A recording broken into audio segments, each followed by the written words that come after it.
அஸ்ஸலாமு அலைக்கும் வரஹ்மத்துல்லாஹி வபரகாத்துஹு. நபி யூனுஸ் அலைஹிஸ்ஸலாம் அவர்கள் கிமு 8ஆம் நூற்றாண்டு ஈராக்கில் உள்ள நைனுவா என்னும் பகுதிக்கு நபியாக அனுப்பப்பட்டார். சிலை வழிபாட்டில் ஈடுபட்டு இருந்த அவருடைய சமூக மக்களை சீர்திருத்துவதற்காக பல்லாண்டுகள் பாடுபட்டார். ஆனாலும் அவரது சமூகம் அவரை நிராகரித்துவிட்டது. இதனால் மனம் வெறுத்து போன யூனுஸ் அலைஹிஸ்ஸலாம் அவர்கள் அல்லாஹ்வின் ஆணையை பெறாமலேயே அந்த ஊரை விட்டு வெளியேறிவிட்டார். அல்லாஹ்வின் ஆணையின்றி வெளியேறுவது குற்றம் என்பதை உணராமலேயே அங்கே பயணிக்க தயாராக இருந்த கப்பலில் ஏறி சென்றுவிட்டார். எனவே அல்லாஹ் அவரை தண்டிக்க நினைத்தான். அவர் பயணித்த கப்பலை நடுக்கடலில் தடுமாற தத்தளிக்க வைத்தான்.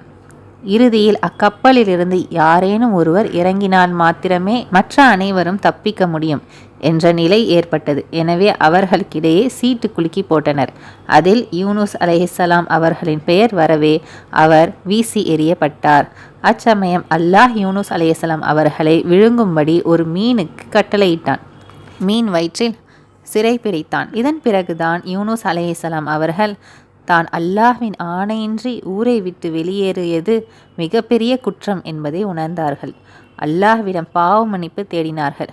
லா இலாஹா இல்லா அன்த சுபஹானக இன்னி குன்து மினல் ஸாலிமீன், அதாவது உன்னை தவிர வணக்கத்திற்குரிய இறைவன் வேறு யாரும் இல்லை, நீ மிக பரிசுத்தமானவன், நிச்சயமாக நானோ அநியாயக்காரர்களில் ஒருவனாகிவிட்டேன் என்று பிரார்த்தித்த வண்ணம் இருந்தார்கள். இதை செவியுற்ற வானவர்கள் அல்லாஹ்விடம் சென்று கடலுக்குள் இருந்து தொடர்ந்து தஸ்பீ கேட்ட வண்ணம் உள்ளதே என்று விளக்கம் கேட்க, அல்லாஹ் அவர்தாம் நமது அடியார் யூனுஸ் அலைஹிஸ்ஸலாம் அவர்கள், அவர் செய்த தவறின் காரணத்தால் அவரை நாம் சிறைப்பிடித்தோம் என்று கூறியதும் மாணவர்கள் அவர்களுக்காக சிபாரிசு செய்தனர். பிறகு அல்லாஹ் அவரை மன்னித்து மீன் வயிற்றிலிருந்து வெளியேற்றினான்.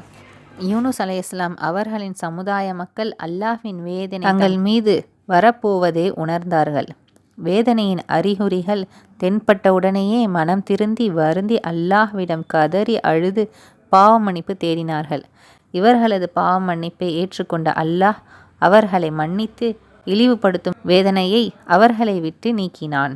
யூனுஸ் அலைஹிஸ்ஸலாம் அவர்களையும் அவரது சமுதாய மக்களையும் மன்னித்து அல்லாஹ் மீண்டும் 1,00,000க்கும் மேற்பட்ட மக்களுக்கு நபியாக யூனுஸ் அலைஹிஸ்ஸலாம் அவர்களை அனுப்பி வைத்தான்.